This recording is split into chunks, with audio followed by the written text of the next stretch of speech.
Back then, huh? He's 1 minute late again. Welcome to the Ramblecast After Dark. Here it is. A group slightly transformed. Just a little bit of a break from the norm. No song tonight. I just now noticed that you copied with your name. Yeah. Yeah, cool. No Jack. I think he'll be joining us later. Yes. So if you're listening to this and you're like, where's the sarcastic tone? Why are these guys so happy? Where's the random interruptions that make no sense? They will be joining us about Star later Wars in the show. Fuck. I'll just sit back here and just fucking look Star at the Wars Padres was score. filmed in San Diego. I did notice on my Jack though, like you ever notice like on Twitter, whenever the Padres win, he says "Great win for my Padres." My Padres. So whenever the Padres lose, it's always tough loss for the Padres. Yeah. Fair weather fan. Yeah. Defined. We should wait until he does join us because there was some Padre action, and Jay was there at that game. That's right. Yeah. So That's right. I figured he would want to. Randy, aren't you on vacation? You can't leave us alone. Seriously. I am. Quit us, man.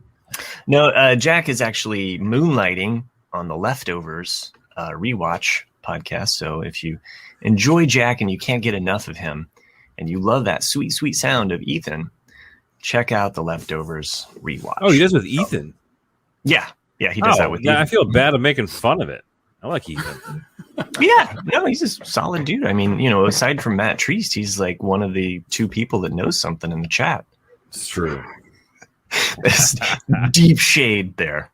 A little bit for the folks who are here who are not either of those two people. You fucking dick. Welcome, gentlemen. It's been shorter because this is actually a Monday recording. We're usually going on Tuesdays or Wednesdays, but yeah. I'm a little bitch, and it's my fault. No, I'm actually ass crack at dawn tomorrow morning. We get into the car with the dog and heading up to middle of nowhere, Maine. Oh, I heard that is I have to get up at the butt crack of dawn because I hit a dog with my car. And I was like, what the hell? No, with my dog. And Okay. I actually have to drop him off. So I got the call today that apparently the campground in which we rented a couple of cabins. So rewind. My wife and kids actually, what day is it today? Today Monday? Yeah, today's Monday. So my wife and kids went up to the campground yesterday with my in-laws, and they met up with my wife's cousins and so forth and so on. They're already up there. And the plan was that I was going to pack up hey, Randy's in Maine. Where in Maine are you, Randy? Let me know. I was supposed to pack up the car and head up with the dog. Beverly. And because our cousins' dogs are there too, but I got the notification today that apparently dogs are not allowed in the cabins, only in the RV park. So I can see that. I have to bring my dog to a dog sitter tomorrow on my way up. So I got to get extra early, drop off the dog, and then I got to drive like 3.5 hours, 4 hours north. Oh, you're in Bar Harbor. I'm going to New Harbor. We're actually not too far away from each other. Kind of. Not really. Maybe a couple hours. So I'm heading up to New Harbor, Maine tomorrow for the rest of the week, which is why we have to record a little bit early this week. So my apologies for breaking the schedule. Now, in the back of your brain, just a little bit, do you still think like a Maine is Massachusetts, and you're like, I'm going to the other Massachusetts? No. Maine is its own beast altogether. But it used to be part of Massachusetts, and so that's what I'm saying. It did at one point, and as was Vermont. No, New Hampshire was too. Part of New Hampshire. I thought that was New York. Part of New York. Connected, but not all of it, but part of it did connect. Randy spent the last 2 nights in Vermont and New Hampshire. That's nice. Yeah, you get the upper New England feel. It's beautiful up there. It's really nice. Especially Canada. Yeah, pretty much. Well, where he is in Acadia, Acadia, Bar Harbor is kind of like, it's kind of Canada-ish. But, yeah, so I'm excited. I'm going to go up there for a few days. You can't even spell Tennessee right. What the hell? Hey, leave him alone. He's on vacation. He doesn't need to put all the S's in there. did I talk about this on the show? But when I went to Vermont and on a family vacation and our vehicle broke down, did I ever? You mention did that? not. I don't think so. So this was a few years back. We were on an East Coast trip from where we live. We had gone up to Niagara Falls, camped out. There's a great campsite just north of Niagara Falls, like right on Lake Ontario there. And really, really nice campground because when you just want the water, there's like a little nice area that the kids can kind of wade out in, and you see fish and what you're just like, no. Yeah, I'm not getting in that water. You kidding me? Okay. Yeah. Well, anyway, from there, after getting the toxic sludge, went in with 2 testicles, and I got 3. What the hell? We went across this top part of New York all the way over to Vermont, and we're headed to this other campground, and it's we already checked it out. We were like, okay, this is going to be great. We'd reserved our location, nonstop heading there. On the way there, we basically go up a mountain, and the transmission overheats. Mm-hmm. And our van had a little safety valve so that when it overheats, it basically just shits out all of the transmission fluid. Oh. On the way down the hill. So we go up this gigantic hill, we come down, and we're on the back roads. We're not on the major highway now. We're kind of in the, and so I've basically lost kind of control of the vehicle. I mean, I have control, but it's something's not right. We basically have enough life left in that van to get up the next hill to our campsite, and there it lied. And it was Saturday. We arrived on a Saturday evening. No cell phone reception at all in this campground because you're basically in bumfuck nowhere. Do you know where it was? What town? I don't. I should, because we ended up staying in that town. That was about. So you're saying it was closer to the New York border, or was it further in state? No, it was in Vermont. Yeah. So you're probably getting to the presidential range, like over near to Mount Washington, which actually is more in New Hampshire. But I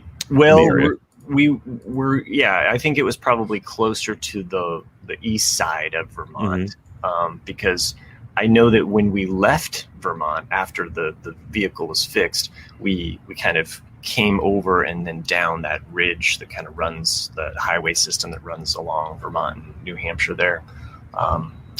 Anyway, needless to say, we arrive on a Saturday, no cell phone reception, not a clue how we're going to get this fixed. The closest town is about a 7-minute drive 2 miles away, so I could hoof it, right, which is what I was going to do.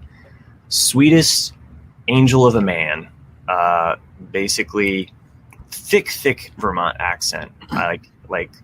Could you demonstrate for me? I could not. Get in. You need a ride. I cannot. But when Why you don't want to get in my truck? You look like a little skinny gentleman. No, he was a really nice guy. He was actually there at the campgrounds with his wife because it's not just a campgrounds, but it's, you can go on nature hikes around this whole area. And left the kids back here in the shallow grave. You gotta know something about that, right? It was a nice campground. And were you in Kichi? Woodstock? I like how you're searching this out here because I'm curious because I know the areas fairly well. I grew up smoking weed and going skiing up there. That's like my high school years. I'll have to look. What city and what park that we were staying at, because I honestly can't recall. Let me know. But anyway, he was really nice though, because he basically gave us a vehicle for for us to get around. Like, he had an extra vehicle. He let us use it. Seriously, like that's nicest people. Right there.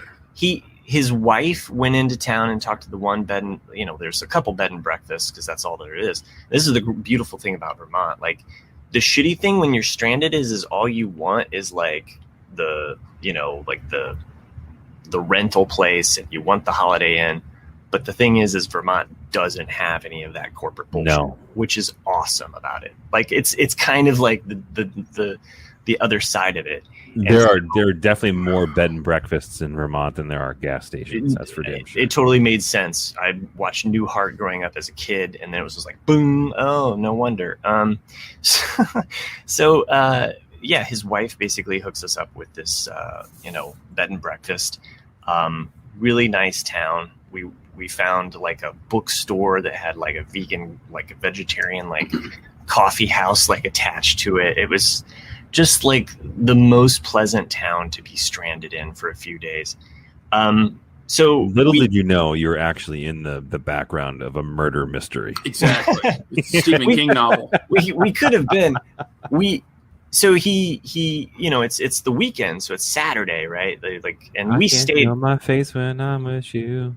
We actually stayed at the campground. We had everything we needed. But get that job. I think that's what it was. Is that he was in a cult town. That's why they gave him the definitely truck. were. It's because they wanted to bring him in. If you were there for like husband, 20, he's got 2 kids, it's perfect. Like they were getting ready to sacrifice you. Like you were very close to being like strapped to like a maple tree and getting tapped like you're getting like maple syrup. They were unfortunate. I think I just came up with a horror movie. By the way, there was a Ford dealership near this town. Yeah, found on road dead. That's actually why you were going to be tapped like a maple tree, and your blood was going to spill all over the ground. And that's actually the background setting to the new Stephen King novel. It's going to be called the RC-80. No, it's going to be something clever. Give me a second. I'm going to come up with a clever name. Okay. If only we had the name of the town, that would help. Because like half of it would be. Yeah, but then it would ruin it because people go it's there. It's gotta be like an undisclosed location. Yeah, exactly. Like Pawnee, Indiana. It's like it's not a real thing. Not a real thing. Yeah. But it's an amalgamation of all of these cities. Yeah. I think we can just call it Maple Sugar. That's going to be the name of the movie. Maple Sugar. Oh, because it's going to have that like unassuming title. Misleading, sweet. You're going to get into the movie theater. You're sitting down. Flowers. In the opening scene is this. Here it is. I'm going to set the opening scene. This family's driving their family sedan through the backwoods mountains of Vermont. They hear a loud ping. And all of a sudden, all their transmission fluid just starts leaking out of their car. They crest over the mountain, and there's no brakes. They glide down into a town. No lights anywhere. Except there's one sole light on a mechanic shop.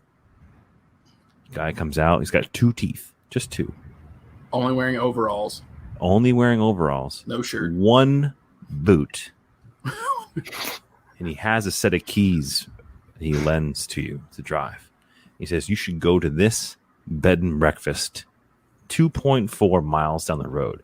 It's also listed in kilometers because it's proximity to Canada. So you get down there and you get to this bed and breakfast. You check in. They only speak French.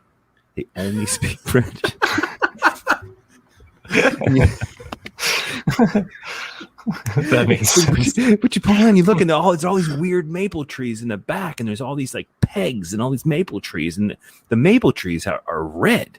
You can't quite figure out why the bark on these maple trees are red, but you're so tired, you're so exhausted, you want to go in for a good night's sleep. And that's the trailer. That moves into the theater, or into the movie rather, and then it all unfolds into a crazy maniacal horror story. So we're going with an H.H. Holmes type thing where like the people inside the bread and breakfast are trying to kill him inside the bread and breakfast, or is it going to be one of those? No, but the weird thing is that everybody who lives / works at the bed and breakfast, they all look like identical twins. It's weird, but they're not related. That's the thing. So I'm sharing on the screen now where we were located at here. So we were actually in Rochester. Yeah. Rochester. And we needed to make it down to Stockbridge. Stockbridge. This is where the Ford dealership was. But we kind of came across here in 73, and then there's like a campground kind of just very close to Rochester there. And boy, let me tell you, Rochester, Vermont. Though that's smack dab in the middle of the state. Well, there you go. Rochester resides in the outskirts of the Green Mountain National Forest. Yes, the where Green many Mountain. people have gone missing. Blue jean overalls. I like that. That's like one So of the the next chapter time you're at the names. grocery store and you look at on the shelves, you're looking for that grade AA Vermont maple syrup, make sure you don't take the bottle that's got a little extra red tint. Mm-hmm. Randy says he was in Gorham last night. I've been to Gorham. That's right near Sunday River. Gorham smells like shit. Literal shit. Because Gorham actually has a paper plant in there in town. And it smells so fucking bad. Paper It's mills awful. smell awful. Yeah, like people Awful. love. Yeah, I think it's funny too. I mean, being a paper salesperson, people come into our store and they're always like, "Oh, do you make these papers here?" And I'm like, if I made this paper, it would smell like shit in here. It's the worst smell. It is. And I grew up on. Interestingly enough, I grew up on Paper Mill Road. And that was actually I was there today. Actually, I went to visit my mom. And there was an old paper mill out in the woods on the stream, and we actually used to build our forts all around it. But it's no longer functional. It hasn't been functional for a couple hundred years. But fun fact. But That's yeah, what she said. Paper mills smell like fucking garbage. Ironically, Nick grew up as a paper boy. I also was a paper boy. Oh, okay. That's interesting. Play the video game. Never was an Irish pepper boy. Yeah. I did it. That I had the canvas bag with the orange strap that would go across my chest, and I'd ride my bike. And unlike the video game, you can't just whip the papers. That's frowned upon. Randy says the smell is exceptionally bad after they kill. I put an exceptionally in there to make it sound a little more spicy, but really bad after they kill the dolphins. It's true. Yeah, it's very true. So true. Just one other thing about this trip, though. Really great people, Vermont. Like I seriously, like, it was the best place to be stranded, and we ended up not being able to get the vehicle fixed. This was the thing. We took it to a Ford dealership, and they were like, "Okay, you could replace this, but the part for this, the only one we can get to you, is in Indianapolis." I fucking shit you not. Like, it was just like, what? Did you buy a car in Vermont? No. That So would have been awesome. They were. You would have bought the car of the last family that was murdered in Oh, Vermont. Yeah. They keep recycling that car because that car never actually makes it out of state. This could relate to the story, though, because Dude, I think we should write a fucking horror movie. They basically said, like, "Oh, we think that it'll be okay. We think that it's not going to have this issue again. So you should be able to make it the rest of the way on your journey." Now, on this trip, we were planning on going to Maine, but because we had a fully loaded van that basically just shat out all of its transmission fluid, and let me tell you, I was stopping like every so often, making sure that this thing was not leaking anything. Out of curiosity, Yes. what was the part? Do you recall? I couldn't tell you. I don't remember. And it's been like at least two vehicles since I've had that van. But I will say where we went to next. We went to my stepbrother who lives in Massachusetts. And that was in Massachusetts. Some city called Franklin. No, I'm just fucking with you. Oh fuck, where does he live? Well, he used to live there. He doesn't live there now. They moved. I think they moved to Pennsylvania. Or did they move back? No, they moved back to this. Okay, they did move back to Massachusetts, and they're still there. Where the fuck is that? I'll look it up for you. You should. But anyway, it was really just kind of one of those. Oh, I guess we have another visitor. There he is. This show. Just finished. You're a rock. What are you Paul Simon? I am an island. There you go. That was in the episode. Oh, okay. Oh, the leftovers episode. Yes. Oh, So I didn't have time to change my name, so I just kind of went right into it. I see where Randy. So they were right. Randy left us. Leftovers come over here. Yeah, Randy. Well, He knows. I would have watched, but typically the right before we record, I'm usually putting the kids to bed, so it's kind of our. Hey, no issues. I got no issues. Well, I'm just letting Ethan know, or anybody else that like. Of course, I'm also not watching The Leftovers right now either, so there's that. Bastard. I started watching the Umbrella Academy. Is it an IV? Oh, is it good? I'm on the very beginning of the 4th episode of the first season. It's very X-Men-esque. Yeah, the comics are great. Yeah, it's so far. It's. I'm gonna keep watching it. To me, it still feels like a very introductory. Still right now. Yeah, and then I watched. How many episodes were you into? I'm on the very beginning of the 4th episode of the first season. Okay, I think that's about where I gave up. Oh. So I started it. I think it was the Umbrella Academy, and for whatever reason, I just stopped. You know how some shows. Oh yeah. And then I'm going to go to something else, and so I do that all the time. I do all the time too. Yeah. And then I messaged you guys earlier today on Hulu. They released today. Chris would love it. I know Matt would too, and probably Jack. Rick Rubin does a 6-episode series with Paul McCartney called McCartney 1, 2, 3, where they break down. I saw that. Yeah, break down a lot of tracks, Beatle tracks, and not just Paul McCartney tracks, but George and John's. And like it's not as no Ringo tracks, but they talk about him. They don't actually isolate any of Ringo's tracks, but it's like that Instagram account that Chris recommended, but it's not as in depth as that, where they go literally track for track. But it's awesome. It's a good blend of stories, Beatles stories with the tracks. If you're a diehard Beatle fan, you're not going to get anything new information-wise, story-wise. I knew most of the stories Paul told, but yippee-ki-yay! But it was still good. It's especially because it's one of the things I've always loved about Abbey Road is the bass lines that Paul does on Abbey Road, because he's just all over the place, and they go over something and come together. I think of the only 2 tracks off of Abbey Road they go through, and it's just things like that. Because Paul I never heard that story of when John brought in Come Together, because I knew it was based off a Chuck Berry song, but he's the first time he played it for me, it was just straight up Chuck Berry. It was a much faster rhythm, and he goes, I picked up my bass and I went boom, boom, boom, boom, boom, and just brought it down so much, in tempo, and then that's where it kind of developed. And you're like, oh, that's so cool. Really? Yeah. Oh, did you not know that, Matt? Chris? I think I'm sorry. My chat. I was definitely responding to the chat. Oh, sorry. But no, I mean that's really cool. We're time. Listening to you, Nick. Yeah. Uh-huh. I'm actually really interested in seeing that, because I think that shit's so interesting to hear how things come together. Yeah. Which will lead me to one of the shows I watched this past week, which I'll get to a little bit later. But I love seeing the behind the scenes and the kind of the real story, or the pull the curtain back and see what's actually happening. Stuff's fascinating. It is, yeah, and it's good. Like I said, they're only, I think it's 6. It's either 6 or 8 episodes. They're only half hour each, so you can knock it out pretty quick.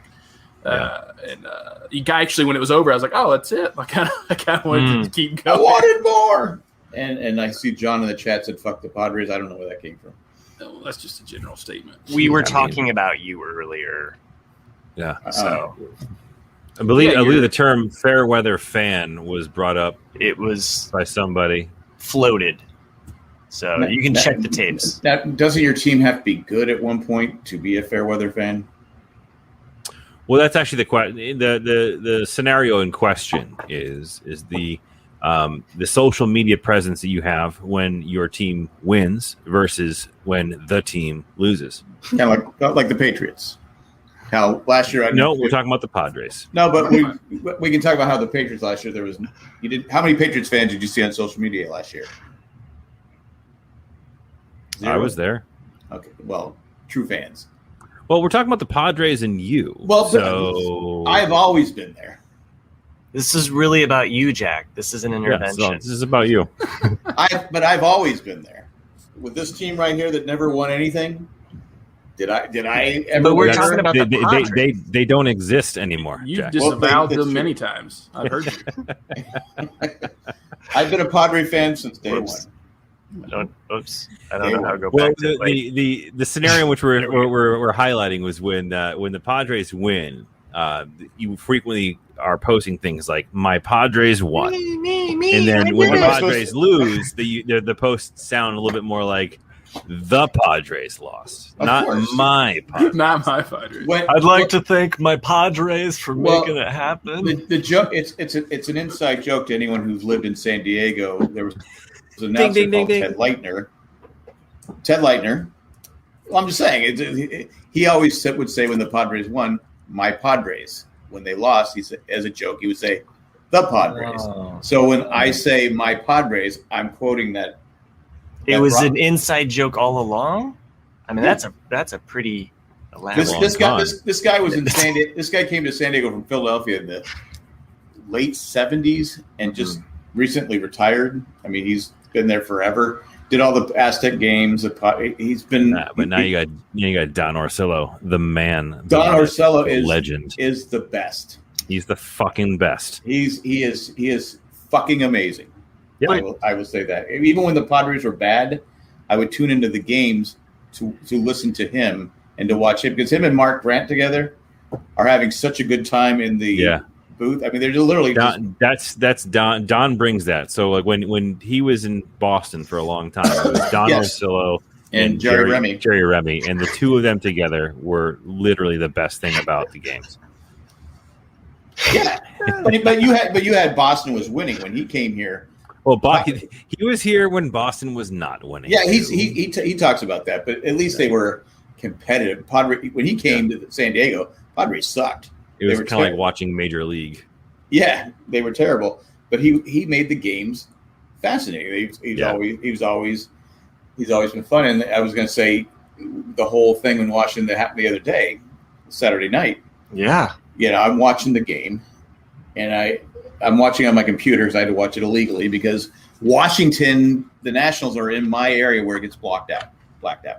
Even though I have the MLB package, even when they played in San Diego, my games on this was blacked out.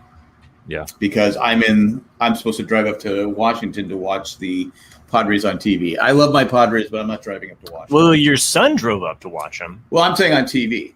I mean, some people, at least some Gladfelders are dedicated fans. Well, my wife and I talked about it, but I told her, I said, okay, just to give you some heads up, it's going to be July, and it's going to be like 95 degrees at that stadium. She can't handle the heat. Hot as fuck. I go, are you going to want to sit there? Because we're going to go Saturday and Sunday. I go, you're going to want to sit there, especially on Sunday.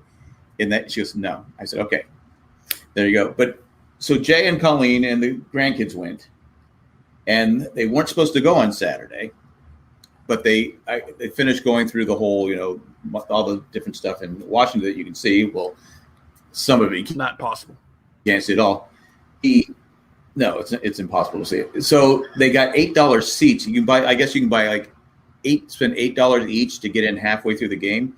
I'm like, that's a great deal. I go, why would you pay $8? I go, why would you pay $8 to go and watch half a game?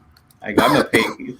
So they were there. So I'm watching the game, and it comes back from commercial. Don Orsillo is talking. He's like going, I can't figure. He goes, because everyone behind home plate, the lower section, the really good seats, were gone.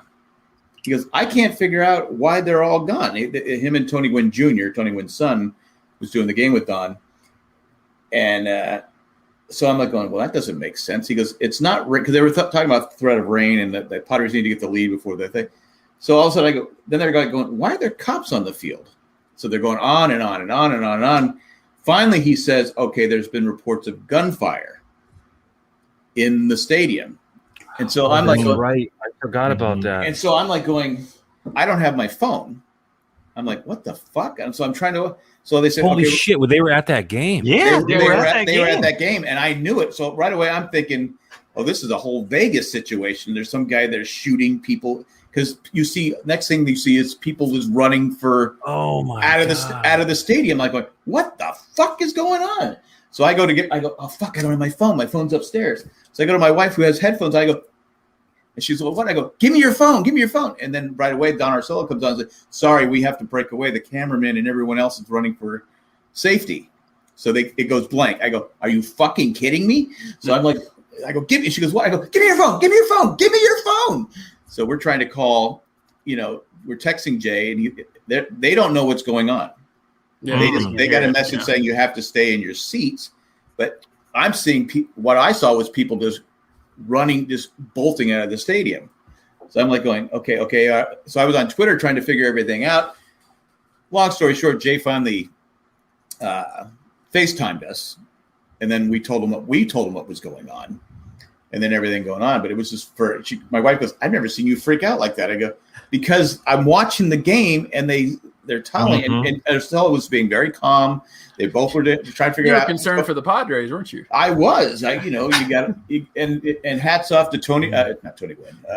Fernando Tatis. They were his Padres at that moment. My Padres. Yeah, they he was were worried winning. about his Padres. My Padres were winning, but Fernando Tatis, Manny Machado, who people hate, and Will Myers all ran over to where the fans were, because the police had locked the gates getting down to they went and got them out and directed the fans into the Padres dugout, so they were actually helping fans get into. I mean, it turned out they didn't need to do that, right? But they went into the thing. So they were heroes at the time because nobody knew. But it's like trying to go. Then I went to Twitter, and I was getting information on that about what was going on. And I was relaying it to Jay. Wild. They said, yeah, to stay in your seats because the shooting's coming from outside the stadium.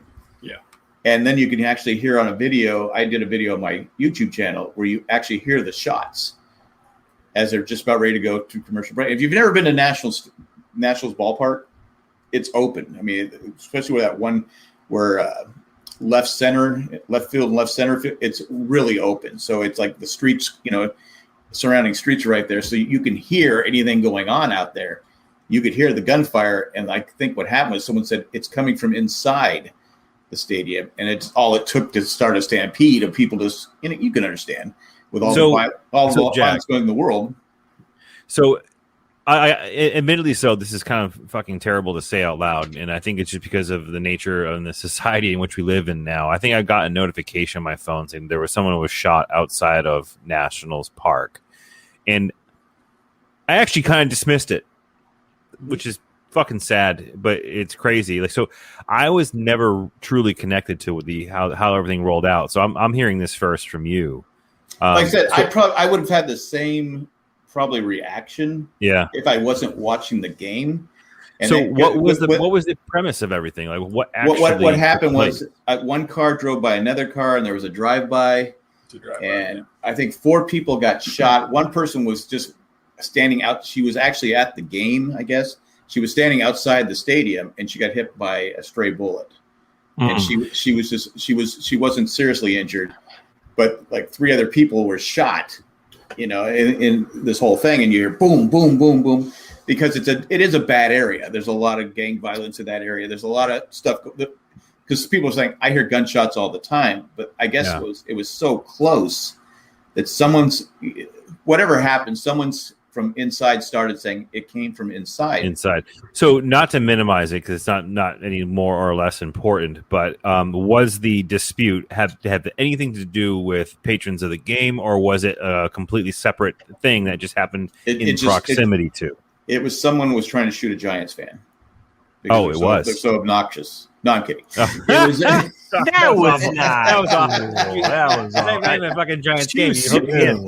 But wow. So it was completely separate from the actual event. I don't know if it was gang violence. It was a drive-by shooting where someone just opened up shooting at someone, and again, panic set in because if you turn on the news, there's shootings every day now. I mean, it's just like boom, boom, boom. It's one right after another. But like you said, if I had not been watching the game and did not have family at the game, and I had people I follow on Twitter were tweeting, I go, oh my God, and they said, they just kind of. They said Jay and Colleen said we were so high up, and like I said, I wasn't worried so much about. Yeah, they were high. Yeah, I wasn't so much worried about Jay and Colleen. I was more worried about because when I saw the people rushing and kids, you were worried about Maggie. Yeah, Maggie, who was there. Oh, Maggie was there too? Maggie was there too, yeah. Well, I don't know if she was there or Sunday. Okay. I saw her I saw there was a picture of them. Yeah, I don't know. I don't That's know. why There was other people that that listened to us that were there, and it was like, oh my god! But it's when they shut off, when they stop broadcast. I go, how can you fucking do this? But, afterwards, after I calmed down, I said, all right, the camera people got to be safe, and it just was. It was a, and people were like saying, well, people panicked. They caused it. Well, yes, but you can understand. You can understand it when you have things like Vegas and you have people. Yeah, it's just fight or flight. I would have done the same fucking thing. Because it was so weird when you saw the shot behind home plate when they came back, and Don Arcello goes, "Why are they all gone?" He goes, "There's not a single person left because the expensive seats, the padded seats here. Not one person was. It's like they got the rich people out." First, right? There was he goes. There is nobody there. Nobody is sitting there, and they showed it. He goes, it's not raining, and then they start showing other people, jumping in over. People. It's kind of like the Nationals crowd from like 5 years ago.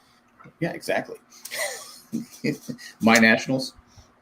So I just want to. Chris brings up knowing Jay's background because he has experienced a gun shooting before. That was my wife's thought because, when his school was shot up, and unfortunately 9 people were injured, 2 people were killed. What? You didn't know this? Yeah, you know. I knew that. Jay was at Santana High, and it's funny because my wife was giving him a lecture about his grades, and I used to drive him in the morning to school, and she's going, I don't know. I go, he's got to get to school. All right, you can tell him this afterwards. He's going to be late. I drive him there, drop him off. I come back, and 10 minutes later, my sister calls that, was there a bomb or something at Santana? I go, what? I go, no, nothing's going on at Santana. I was just there. I just dropped him off. Well, that's when, like 2 minutes later, after I drove away, that's when the kids started shooting. So, and we had to wait like an hour, I think, before my wife goes, go down there, go down. I go, I've tried. They got it blocked off. The police will not let me in. I keep saying it. They go, they don't care. You're going to have to wait. But then Jay snuck out and came home. So that was like an hour stressing. So, but luckily he FaceTimed us right away on this one. So we didn't have cell phones back then. He didn't, or that we had them, but he didn't have them. But yeah, so this has been, obviously gun violence is what it is nowadays. But it was, she goes, you freaked out more than I did. I go, yeah, because I didn't have my phone. It's my Padres, babe. Yeah, my Padres, and we're winning. I said, well, do we get the win? That was my biggest concern. But, that's one of those moments though where like I get it from your point of view, like as in like something's happened to my son, I want to know what the hell's going on. But then it's like if I'm actually let's not go crazy, my grandkids. Okay, yeah, but it's like some of those moments too. Like if I'm actually in a serious situation like that where I'm trying to like duck or hide. I'm like, fuck you, Dad. Where are you going right now? Like, yeah, stop fucking. They're gonna know where I am. Well, when I texted him the first time, I said, "What is going on? What is going on there?" And he goes, "We don't know. We're asking. We want to know from you what's going on." I go, "They stopped the broadcast." But the last thing Arcello said was, "There's been reports of gunfire in the stadium." I'm like, going, "What the fuck?" And then people on, of course, on Twitter, everyone's giving all this information. You're like going, okay, what's true, what's not true, what's true, not true. And slowly, then Jay texted us, and I said, okay, just stay where you're at, because they're saying the gunfire is outside the stadium, and literally there's hardly anybody left in the stadium because everybody ran toward. In fact, when you see the people running, I go, they were actually running towards where the shooting was taking place. Oh, wow.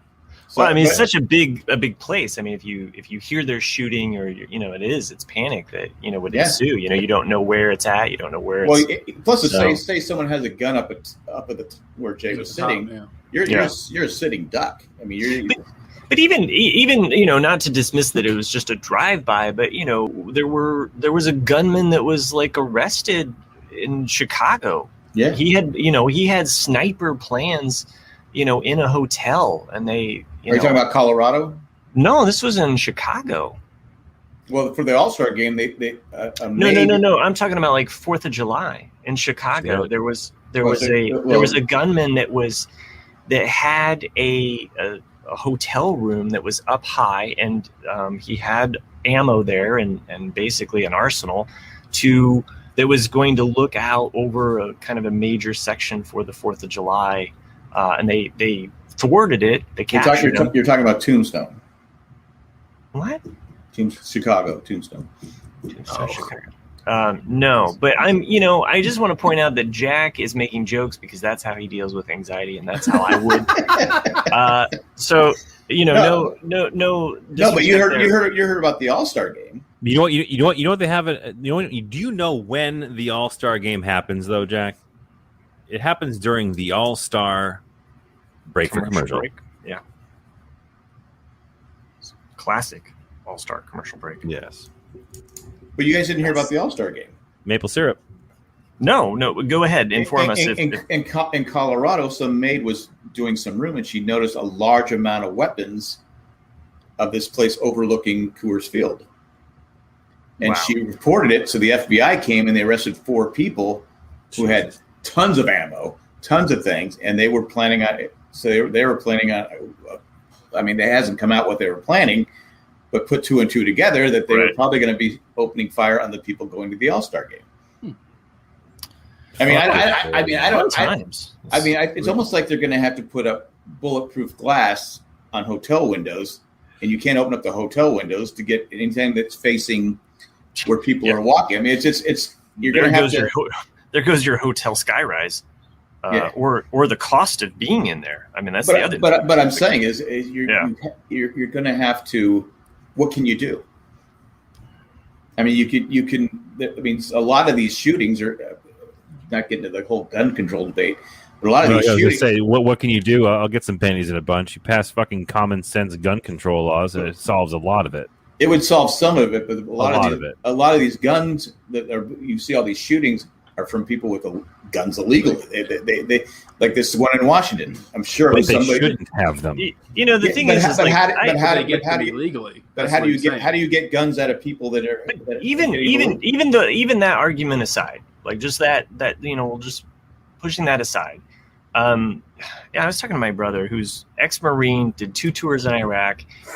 Total gun advocate, right? And he's just like, look, like, there should be some things in place. Like, you have to take a class. You have to figure out like how not to shoot yourself with this thing, right? There should be, just like anything else. And even he can understand that like there needs to be some kind of steps in place. I agree 100. Like I've said and again, that's a completely separate thing from the aspect that, like, yes, the bad guys will get the guns, right? Like that is a thing. But you put up as many legal and like legitimate barriers, if you will. Then barriers are a good thing. Regulations and certain things are a very good thing. Like there's a reason why you have to take a test to be able to drive a car. There's a reason why you have to have background checks when you go into a job. There's a reason why there in certain jobs you have to have a background check done. Why the fuck do you not have to have a standard in which you should have all of these things happen to be able to have possession of something that you can actually point and kill somebody with? It's simple. I'm not saying don't take the guns away. Just make sure the people that are getting them legally are all going through a standardized process that's going to allow us to minimize the fucking possible risk of this shit happening. Is it going to eliminate it? No, it's not. But it's going to minimize the fuck out of it. I agree 100%. I think there should be all this stuff. The problem is the criminals are the ones. Unfortunately, the criminals are the ones doing most of the shooting. True, but even your person that's going to like turn to a gun in order to solve a domestic violence issue, right? Like, I mean, to say like, well, we can't do anything because bad people are going to get them. Like, there has to be something in place that like at least curbs some of this. Like the kid that shot up Jay's school, his dad had a collection of guns. They lived in an apartment. Had a collection, I think 9 or 10 guns in a glass case. Wasn't locked. And all the ammo. So that's where the kid got. Father should be in jail. I said the same thing. I said, okay, if someone takes my gun and is underage and takes then I should be responsible. Mandatory jail. That gun should be locked. I'm responsible for that gun. 100%. I don't understand, and that's still. I don't I don't know. Is it a law? Is somebody? I guess you can't be charged with it, or you can be sued anyway. But I'm like going. You can be civilly sued. Yeah. I said, how do you have guns out in the open? Like, I mean, it's anyone could break into your house. I mean, it's just, especially if they know you have the guns. That's an item bad people want to get their hands on, right? My dad did that. I remember back in the early 90s, he had a case like that. Like that was common. You had a glass case and you had a little lock on it, but then we had like a exterminator one day come through, spraying for bugs and everything. And then like a week later, he broke into our house and stole all the guns. Really? And and that's how we knew who did it, because like he's the only person that would have been in the house, and then like sure enough, like we're like, we think it's this guy, and they went and they found him, and you're like, yeah. Wow. And, and then from that point on, though, like we bought a He's not around anymore. He's not. Yeah, we bought. But we bought a proper safe from that point on. He's been exterminated. He was exterminated. Yeah, but yeah, I mean, you're absolutely. I 100% agree with everything that's been said. Like, is in that. I agree that, like, if I was a father and it's my responsibility to protect my family and protect, things like that. I mean, like, but you shouldn't allow a dangerous weapon like that or any tool. Like, I wouldn't allow a chainsaw near to my child either. Exactly. And well, chainsaw. They got to press the 2 buttons to get it to work, right? The founding fathers never mentioned chainsaws, guys. Yeah, the founding fathers also fucking mentioned like a militia to overthrow the government as to why is the reason for having the goddamn guns. Wait. Well regulated. The word regulated is there. But anyways, get the musket. I know we're all of different like, just shades on this. Smart about it. Like, I think we all agree that there are certain things that could be done. Unfortunately, it's just. And you look at these high power fucking rifles and shit. Like, okay, I'm sorry. Now I'm going down a path. I apologize, but it's just fucking like scary jewelry for insecure men. That's all it is. What do you define as high powered though? Because when you can shoot like 30 bullets a minute, what the fuck do you need that for? There's no target range that can put targets up that fast. Like, get the fuck out of here. You shoot the same target. Yeah, I'm making a joke. The target.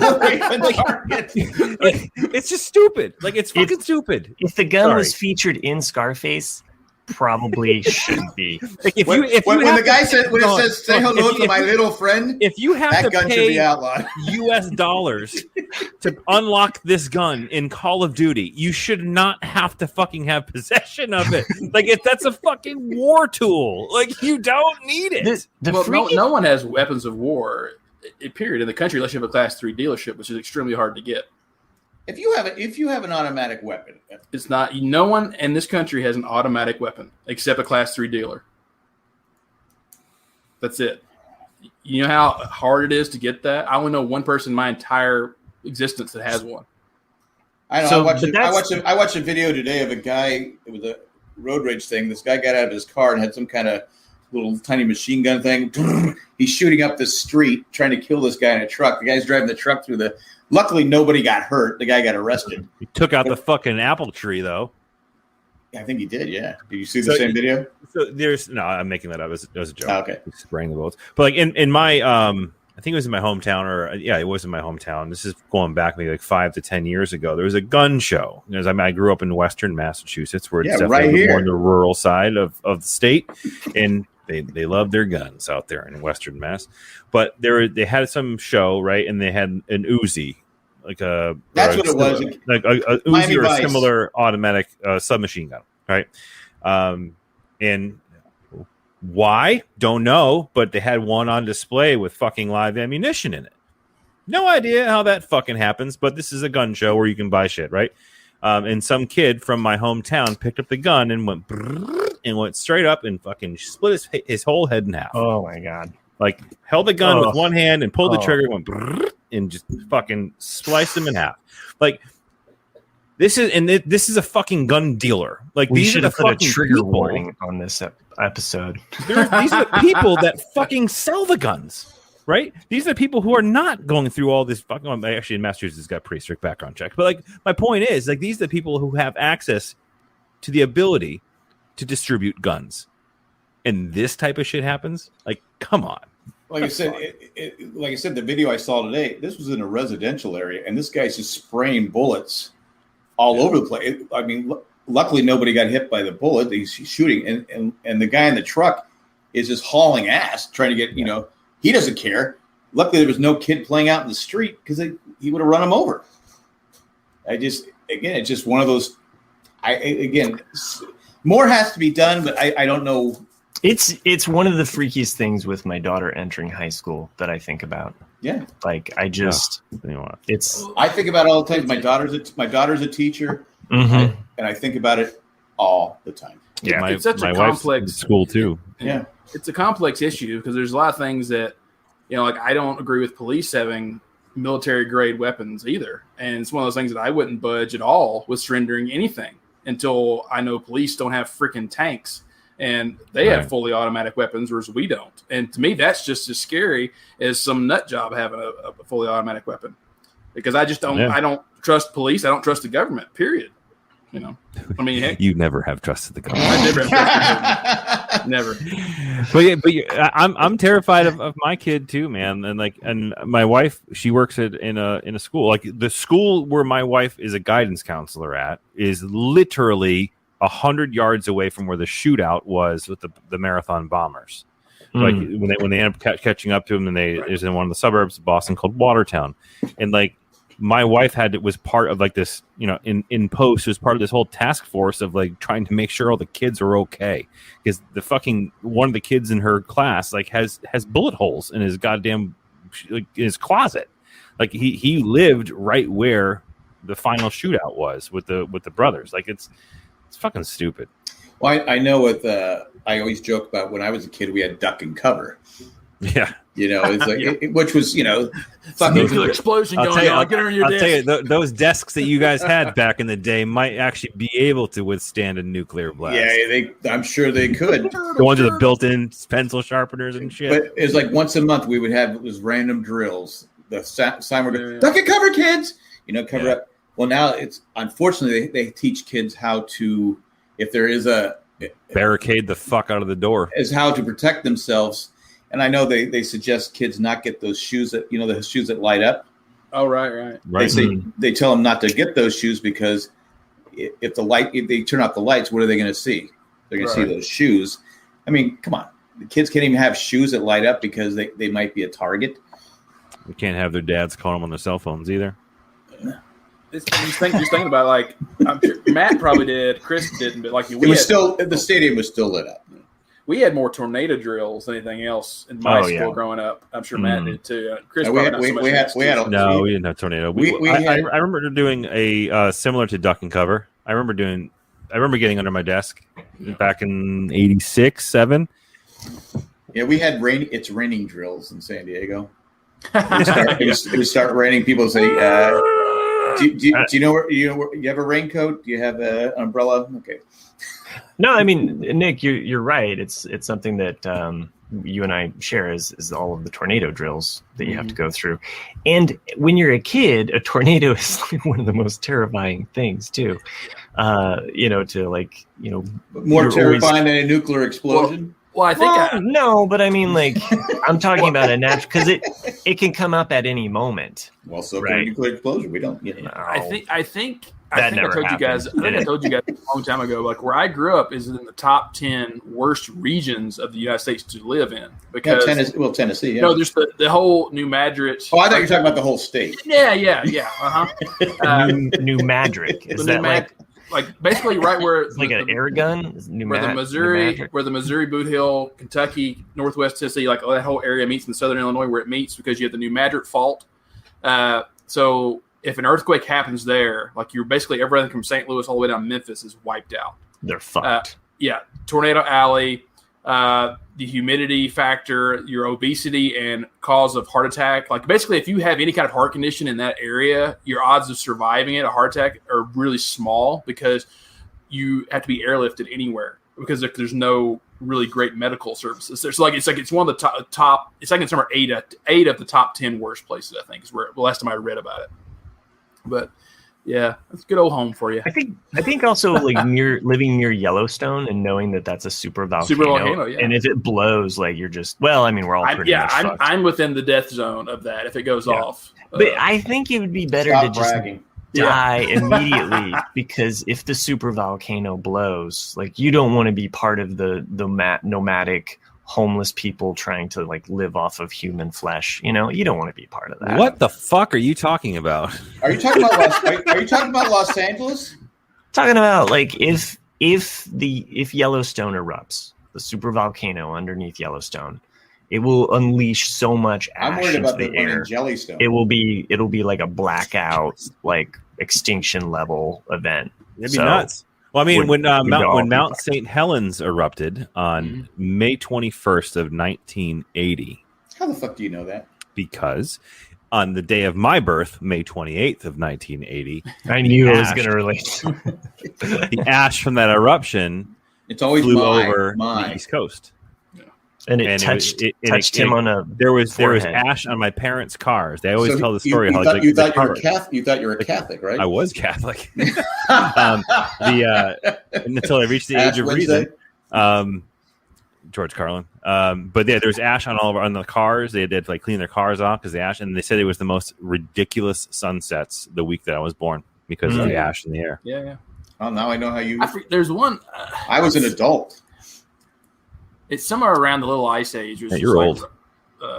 Somewhere around 1100. Like, there's a volcano that went off. There's a Right volcano there. that went off in the South Pacific that dropped it. The amount of ash it put out, it dropped the world's temperature like a full degree Celsius for like Jesus 30 Christ. years. Is that? I mean, That's not Vesuvius. Was that? No, we're not talking about the Italy. There's one in the South Pacific that did. It's roughly the same time. South Pacific, Matt, keep up. Yeah, but like I just remember reading about it a long time ago. But I thought Vesuvius was in the South Pacific. Like- oh yeah, you're right. I thought you were Keep talking up, about Nick.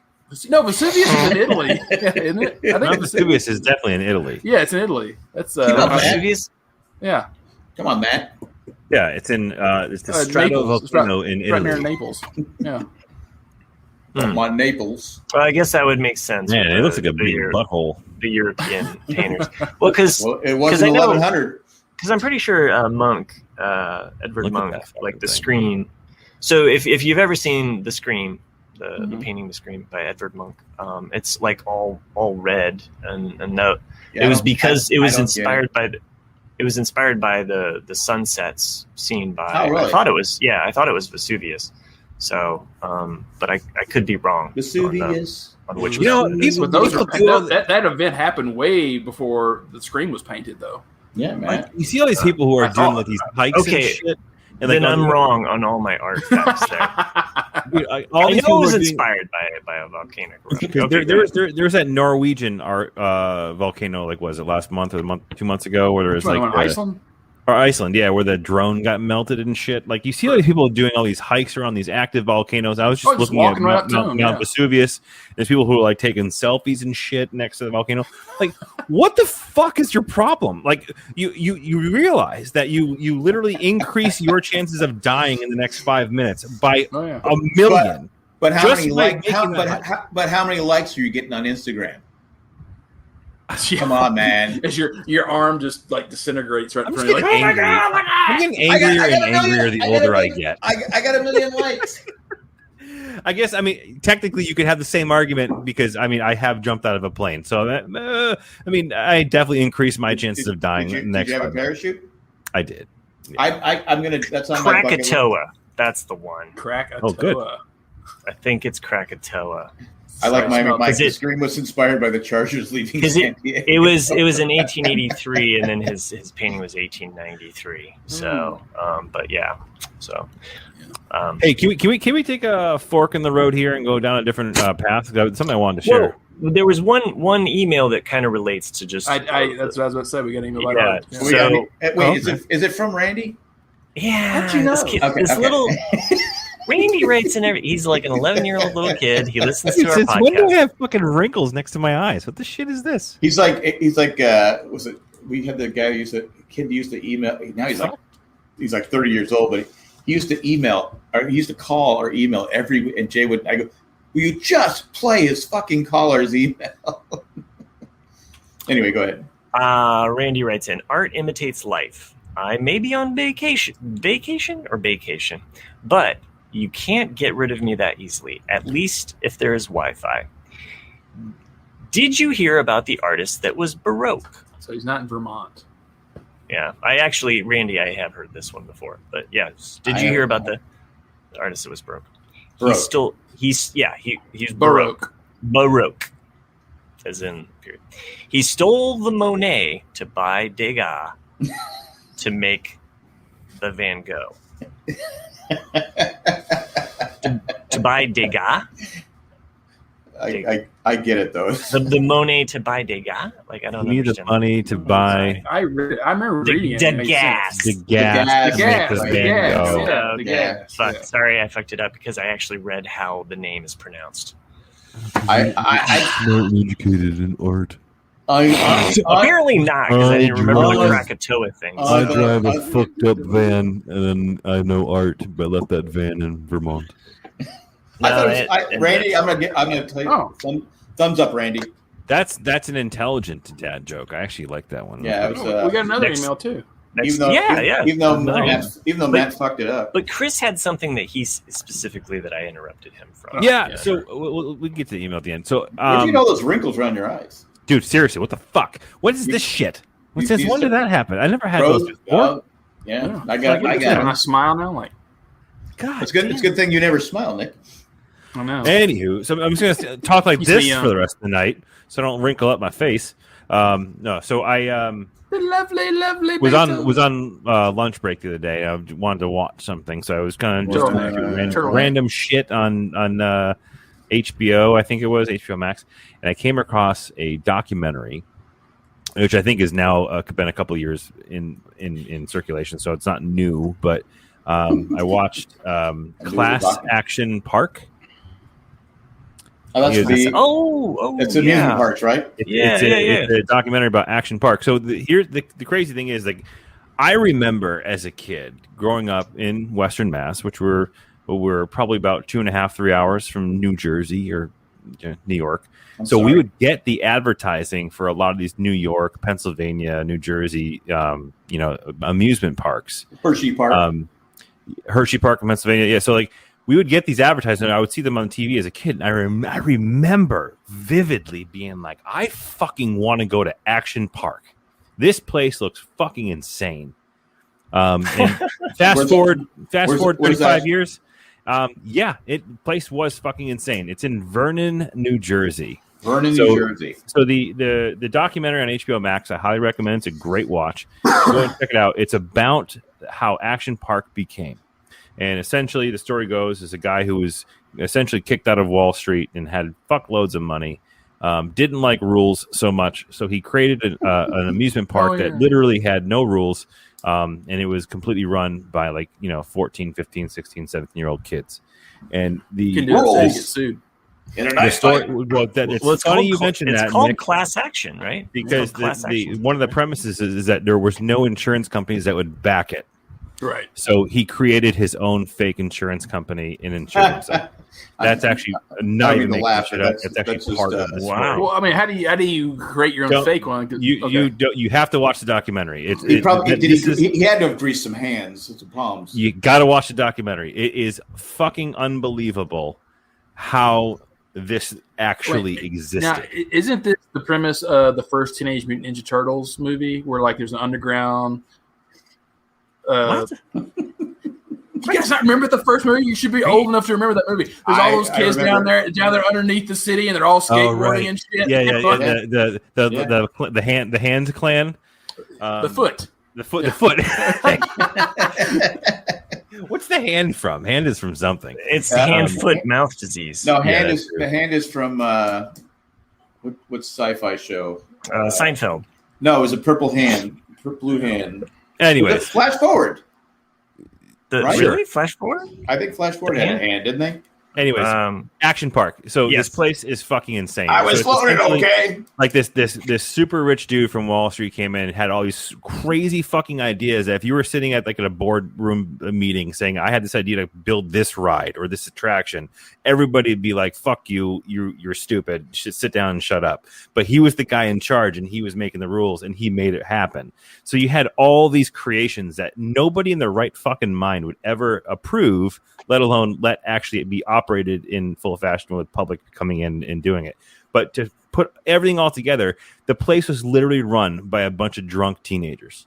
Nice. And the stories that have come out of this place that I didn't know about this now because it was definitely a regional thing, but I saw the ads. I remember as a kid seeing it on MTV, Headbangers Ball. They actually featured that in the documentary.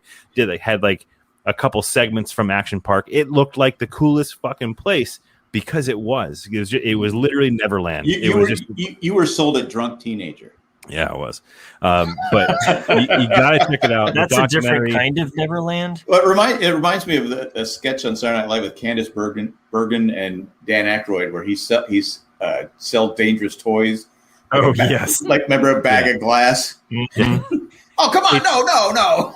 It's bananas, the shit that went on and how like but like it goes to like the political influence that the business had on this town and how the town was kind of like looking the other way for all the stuff that was happening because it was bringing in so much money. Like it is incredible. Highly recommend you check it out. Go ahead. No, you go ahead. I started watching a show on Netflix called Making of a Tyrant. And it's actually it gives you the history of all these tyrants. Like this one guy who was like a starving artist. And he wasn't a very good artist, but then he had these beliefs and all this stuff. It was Hitler. And, right. Yeah. And, I was like, where are you going with this starving artist bullshit? But no, that's without they never really like accepted his work. That's what he was. Yeah. He was. Yeah, that's why. But it's done in a way where it makes you. This is how you become a tyrant. And this is the playbook on how to become a tyrant. I've gone through Hitler.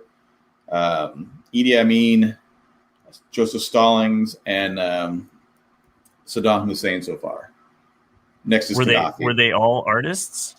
No, only Hitler, only the worst one. Oh, okay. Only the worst one. But it tells them how they gained power, how they maintained their power, how they did this. I don't know. Idi Amin was pretty awful too. Stalin's probably worse than but Hitler gets the Hitler gets no. look at the body count between Stalin and Hitler. It's millions more. Yeah, that's true. Yeah, that's true. But they loved him. Body count. I mean, look at Vader. Peter Dinklage. Peter Dinklage, the guy from Game of Thrones, right? Yes. He does the narration. Yeah. He does the narration, but he's you don't recognize the voice. Oh, if it does it's not from Game of Thrones. Anyway, it's excellent. I mean, if you want to learn some more stuff about crap, if you want to learn something about this, it does. Next up is Matt's son, the poop artist. He should have been a poop artist. What Mike. But you know, Matt, who's all about art and creative. Nope, can't paint with. No. Apparently, like you don't like the shoe is on the other fucking foot now, man. Smeared on canvas. You don't want grandchildren make anything. I am not an artist. I don't have to have that. Mm-hmm. Okay, do whatever you want. I'm an artist. You're an artist. You should allow your kids to be explore their artistic. Well, you know what? freedoms. I think you should allow grandchildren I'm not an to artist. use hockey sticks and just smack that shit around. All it takes is one person, Jack, to say you're an artist, and then you're an artist. One person to buy something. Then they wish I would die. I don't think anyone's ever looked at Jack and said, "You know what, Jack? It's like you're a fucking artist." It's like all those years. It's like It's like all that poster behind your shoulder. All those years you had those posters up, signed by you and Jay, up on eBay. Like they're going for like 15 cents. We have them on eBay? Or is it eBay or you had them up for sale? I remember. Yeah, a long time ago. Autographed, yeah, with Jay and Jay. I never signed it. Yeah, I remember you talking about it. Signed autographed posters. Of Jay and Jay. We still this one right here. This one there, yeah. We have. We still have like thousands of these things left. We were going to. It was Jay's idea to sell them at the. I don't know if it was thousands. I got them. They're sitting right here. There's probably a stack like this. They're not signed. I'm going to go out. No, but I remember is either you or Jay telling me that you guys had put a couple of autographed ones up on eBay or somewhere selling them, and like they would only go for like 15 cents. So the shipping was more than what people would buy it for. Only thing I can think of, we did it for one of the Autism Speaks things, but use that. Those always made money. Yeah. It was for the people. It was for the people. Well, because I'm not a restricted person like you, but I did trade a couple of these posters for tickets to the Nationals games about 10, 11 years ago. My first time I went to a National game, Padre game, I traded those for the deal. Yeah, exactly. For 15 cents. I have no idea. And now you can get tickets for $8. It all works out in the end. Master plan. Anyway, you sound like Don Arcello there laughing. He has the best laugh too. He does, and it lasts at least 2 to 3 innings. Yeah, no way around it. Yeah, him and Mud Grant will talk about stuff that has nothing to do with the game, and you'll sit there and listen because you enjoy it. Because when my Padres win. Well, when he used to do it with Jerry Remy, I mean, like literally actually has lung cancer, which is sad, and it's actually taken him out of a couple of seasons. But like when you get Jerry Remy laughing with Don Orsillo laughing, it's literally just a wheeze fest for 3 innings. Well, Don Orsillo and Mark Grant are going to walk from Alpine, which is about 30 miles away from downtown San Diego, because when the Padres were playing the Nationals and they were down by 8-0 against Matt Scherzer. They said, okay, if we come back and win this game, I'll walk from Alpine to San Diego. Well, the Padres came back and won the game. So now they're actually going to do it. That's awesome. And they're doing it for obviously charity and stuff like this. So people are going to join him. So yeah. He's a Hall of Famer. Oh, I can't believe we got him. Yeah. I can't believe the Red Sox let him go. He's fantastic. It's one of the worst deals. I mean, it's literally one of the worst deals in Red Sox history. Like, it does not do with the player. Like worse than Babe Ruth? No. Hey, so Miami Mike says no more. I actually read that as no more Padres talk. That's how I'm going to read it. But no more. So another show I actually watched. I watched it today. Hey, anyone out there? Wait, hold on a second. Anyone listening? This is what we got. We got shit done in the first. I'll sign it for you and send it to you for free. But first, you have to email. Only if you include the frame. You have to give us a review on iTunes. Yes. Oh, there you go. I'm not remounting that shit. There you go. So another show. It was also another documentary series. It's been on Netflix for a bit, but I guess I never really caught it. But it was called The Movies That Made Us. I don't know if you. It's coming back around. Yeah, I think Dennis had posted something about that recently. Oh, did he? Yeah. So it is coming back around for another season, but there's currently, I believe it's they have 4 episodes. I think it's Dirty Dancing, Home Alone, Die Hard, and Ghostbusters are the 4 movies. I think you can watch the documentaries on how everything went down when those movies are being made. So this is kind of tying back to seeing how things, pulling the curtain back and seeing how things are made and whatever. But I watched the Home Alone documentary, and that was fucking fascinating. I don't know if you guys knew about there's a really cool backstory to Home Alone and how it almost didn't get made, and how it had some significant casting direction changes to its clandestine. What is Jack doing over there? Its clandestine plan to get funding from the movie, from the what do you call it? Group, studio. Cabal. The studio that cut funding on it, and how this is a fun fact: the entire inside set of the entire inside set of the McAllister house was built inside the gymnasium of the high school that they filmed The Breakfast Club in. Oh, yeah. Really? Like, so John Hughes hated filming in Hollywood. He always wanted to film in Chicago. Yeah. So that high school, it was actually an abandoned high school after the filming of those other movies. So it was literally the same high school that Breakfast Club was filmed in. It would house the entire studio from all the different offices, the sets, and everything.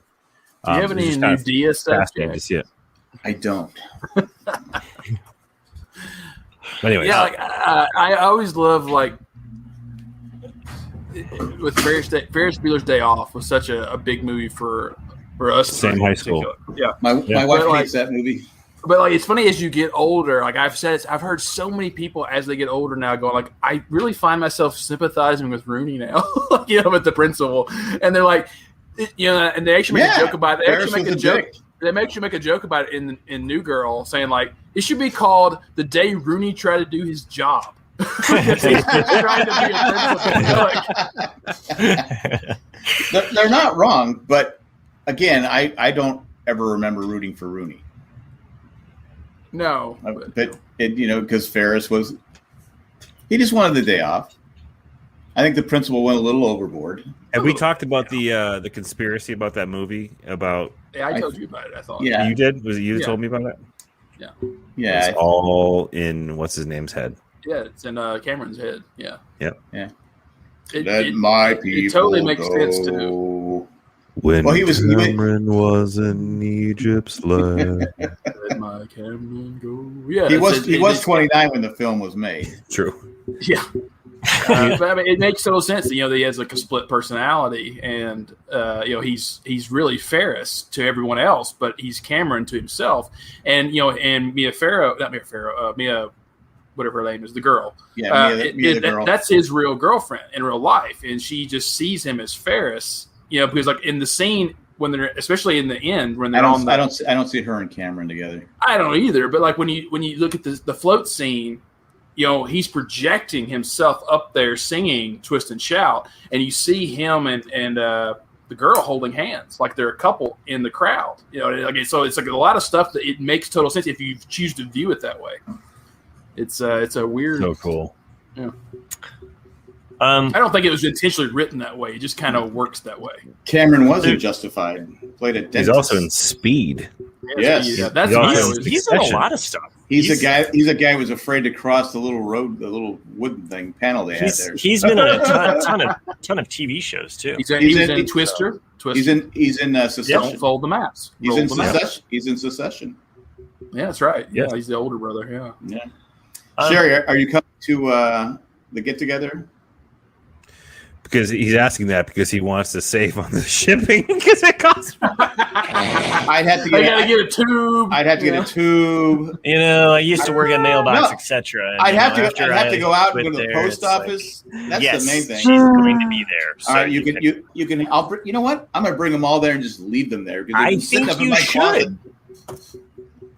Okay.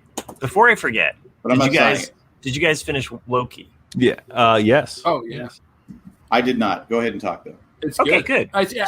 Go ahead. Okay, I just removed Jack jokingly, so I don't care. I like Loki. I know some people think that WandaVision is still the best of the three that's been released. I think Loki's the best of the three. The only thing I was disappointed with I'm now with you on that, Nick. By the way, I agree. Loki, yeah. The only thing I was slightly disappointed with Loki's ending was that it kind of had the Matrix Reloaded ending, and that like you get to you totally get to the finale, and you're just getting a throw up of information for the last thing, and you're like, you could have written this a little bit better, but it's still good. I mean, it still had the reveal you wanted it to have. Matt. I'll give Matt. Matt had total credit. He had a really good idea that it should have been another Loki. I think was Matt's idea. You're talking about me, not another Matt. I thought you were talking about Matt variant. No. Matt Trees. Yeah, it was a variant of Matt. He had an idea that it should be a Loki because I had thought that too. It's going to be someone at the end who created the TVA because it makes sense if it would have been another Loki to the evil variant Loki got everything he ever wanted and then created this agency to keep the timeline to where he's always in power. Well, and we learned that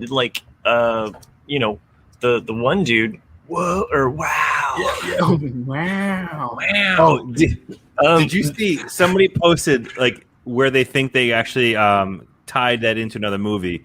I don't know what movie it is, but it's with Ben Stiller, and it's either Dodgeball. That'd be Rushmore, or but there's a scene in the movie. I can't remember what it was, but Meet the Fockers, and then he's also in the Night. The two of them are having a video conference call, on a Zoom call or something, or maybe it was a FaceTime or whatever it might have been. I have no idea, but and it's Owen Wilson is sitting there on the beach with a bunch of monks. That's what you guys are doing, Owen Wilson. Okay. Yeah. We're trying. We're Wow. trying. He's sitting there on the beach with a bunch of monks, and he's like, "Okay, go fire it up for me." And he's gonna go jet skiing. Yeah. He's gonna go jet skiing with the monks, and there's always conspiracy theory that movie's like in the Marvel universe. That's hilarious. Well, the guy that plays Loki does a great Owen Wilson. He does. He does. I Yeah. saw that I too. did see that. Yeah. So also, what was the most recent Thor movie that had Ragnarok? what's her name in it? Actress. Oh shit, she was in The Professional. Star Wars. Natalie Portman. Thank you. Natalie That would the last Thor movie she was in would be the second one. The one. So here's a screenshot from that movie. Yeah. Yeah. What is she? Is it?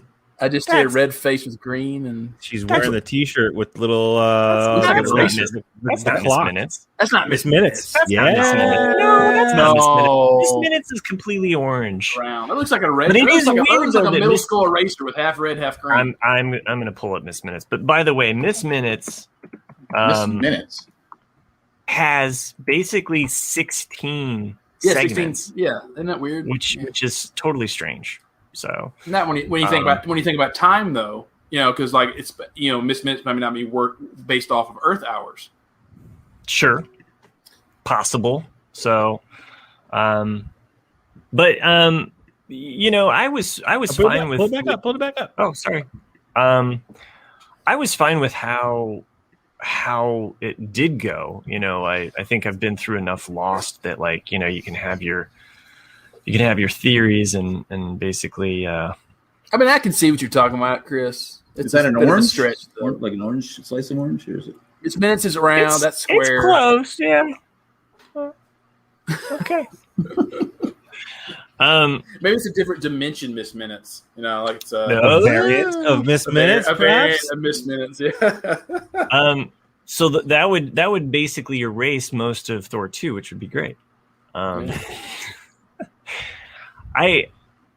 I liked the fact that it was very Lostian, and it's funny how it affected my family because, like, my daughter has basically she is just Captain This Marvel. series was lost. Like She- it was legitimately lost. She couldn't quiet her mind because after that ending, she just kept thinking about like Sylvie, and she's really locked on to Sylvie as a character. Like and which is weird. Every episode was an ode to Lost.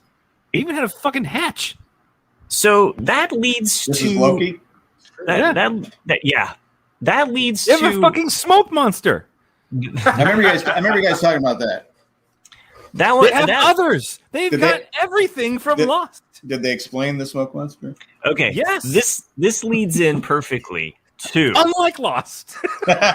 some more feedback and another email that we got.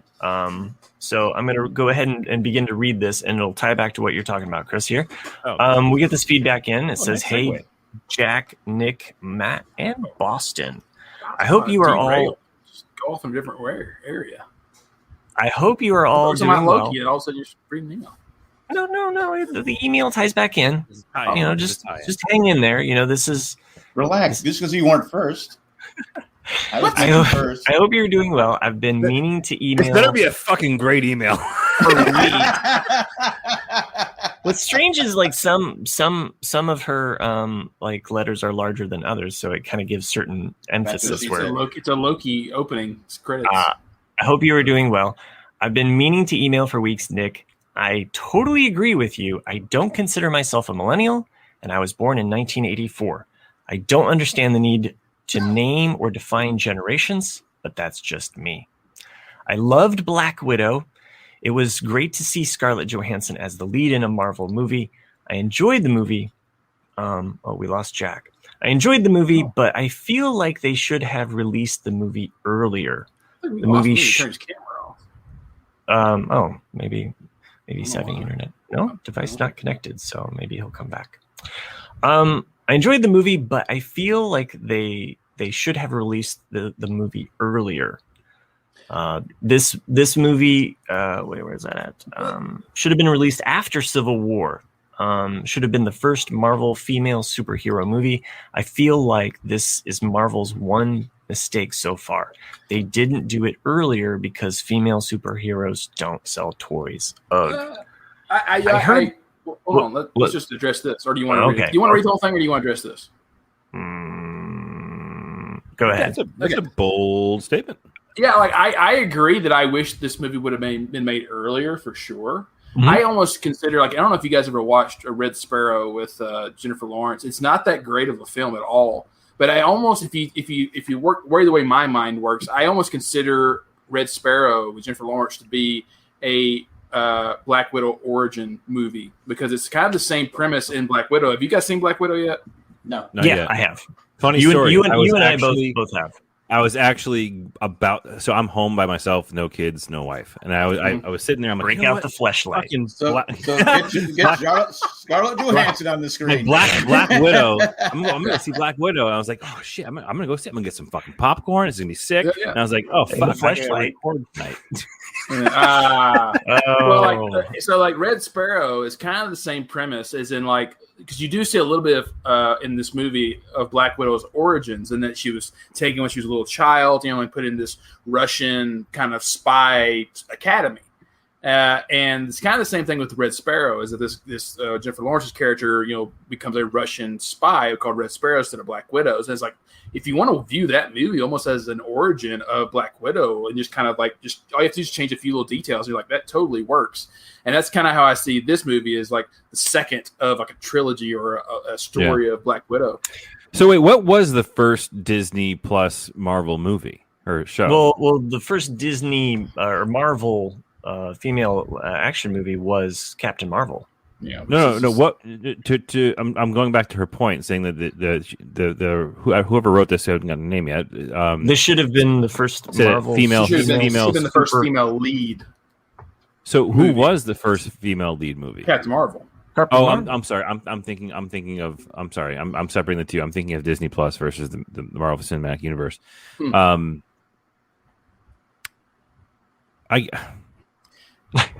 I mean, I guess, like, I have tons of female, Well, I mean, I think she just means like the first, like, it's totally on Black Widow's shoulders. It's whereas like you have Ant-Man and Wasp, you have, right. But she means just a total women. Just focused on, because you had Captain America, you had Thor, you had Iron Man. All of these are Black Panther. You have all of these male leads, but because even like with the Natalie Portman one coming out with Thor: Love and Thunder, yes, it's going to be about a female Thor, but that Thor is going to be in it, so it's not a total female centric movie. I see what you're saying. Okay, yeah. What about it from a marketing standpoint? You made the Black Widow life size. Would that sell better? What? Life size? Life size. It's life size. It's the actual. It's Scarlett Johansson's actual size. Oh, okay. What do you think about? Would that sell more superheroes? It probably would. Yeah. Are we talking about the same thing here, boss? It's true. What are you guys talking about? But okay, let me get back to this email, because I don't want to derail too much, even though she wrote in to the Ramblecast. This is what we do. Okay. I heard somewhere that, and this gets to my point that I thought of this email. I heard somewhere that the Loki creator is a Lost fan. That series was amazing. If you haven't watched it, watch it. So, Watch Lost?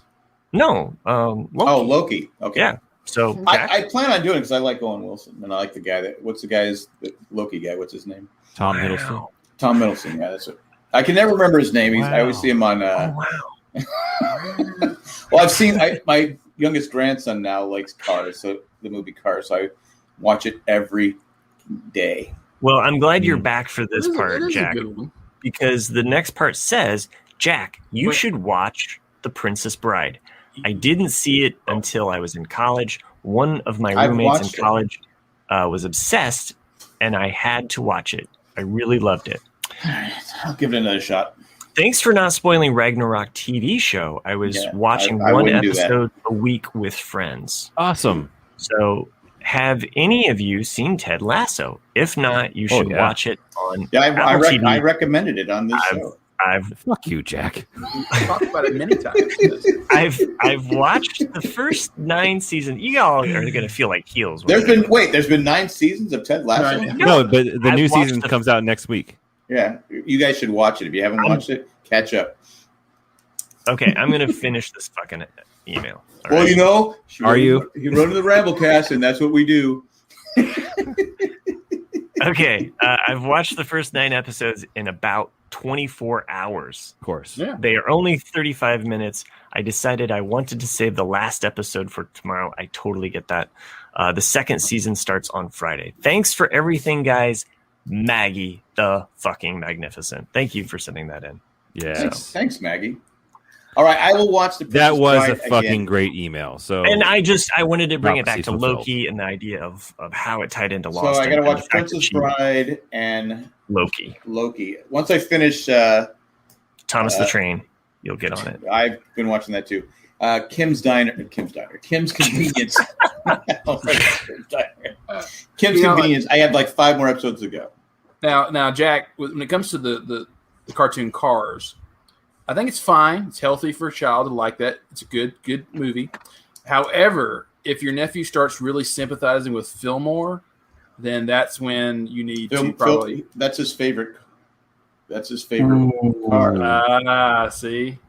I was watching it today for like the 1 millionth time, and I started thinking. I go, is it really Lightning McQueen's fault that he rips up the town? Spoiler if you haven't seen it, because he's being chased by the sheriff. He says, "Oh, good, I can ask him for some help," and then he hears the backfire. He thinks the sheriff is shooting at him.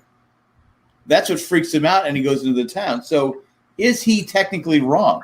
He still did the damage, but he was being harassed by the cop. Someone has to pay. The cop should pay. You see Fillmore in the upper left corner over there? That's what happens. All natural fuel, man. Respect the classic. Do I have a point, or am I just reaching? Huh? I wasn't really paying attention. He would have pulled. Oh yeah, what was the Lightning McQueen would have pulled over and asked for help, but when he started shooting or backfiring, that's when he lost it. I can't find you. Anyway, yeah, man, fucking Lightning McQueen. Oh wow! Somebody like. Oh my Wow. Oh wow! Wow, man! Now, fuck. Go back to the point about Nick and I did this for like an hour after we Oh, ended dude. the show last week. I swear. wow. How do we get it right? do I hold my nose and do it? Oh wow. Well, he does like have a broken nose, right? Yeah. It's like, You gotta break your nose Wow, twice man. to get that nasally sound. It's funny. It's funny. I always liked Luke more than Owen, but like Owen had the more successful career. Luke? He was in. He was in Legally Old Blonde. School. Wedding he was Crashers. Wedding Wedding Crashers. Crashers. Well, they're both in Wedding that's Crashers. Oh, and Idiocracy, which was basically like what the last 4 years. He's also in all of Wes Anderson's movies too. Yeah, most. He was in a bad TV show called The Roadies or something like that. It was I called liked Roadies. It was only one season, but I liked it. It definitely had some stinkers, in there. Yeah, it just had too many bad episodes. Yeah. I think he'd help a brother out, Throw me a bone, man. What's the best Owen Wilson movie? I mean, it Old depends school. on if you. Yeah. Owen It has Wilson. to be old school. Old Owen Old school's Wilson. Luke, Owen Wilson. Luke is in the old. I'm sorry. I would say Wedding Crashers for Owen Wilson. Roll Tenenbaums. Hutch. Yeah. Ooh. I like that one. That's not really an Owen Wilson movie, though. I mean, true. like if you're looking like the Owen Wilson lead, I mean, yeah, he's not because Owen and Roll Ten. You're getting me confused here. Are you talking about Luke or Owen? Owen. yes. Owen. Okay. Owen. Best Owen. Wow. Then I would probably say Darjeeling. Oh no, I like Darjeeling Limited a lot, but like it's always on the bottom of Isn't it Express? Darjeeling Darjeeling Express Limited. Limited. Zoolander. I hate Zoolander.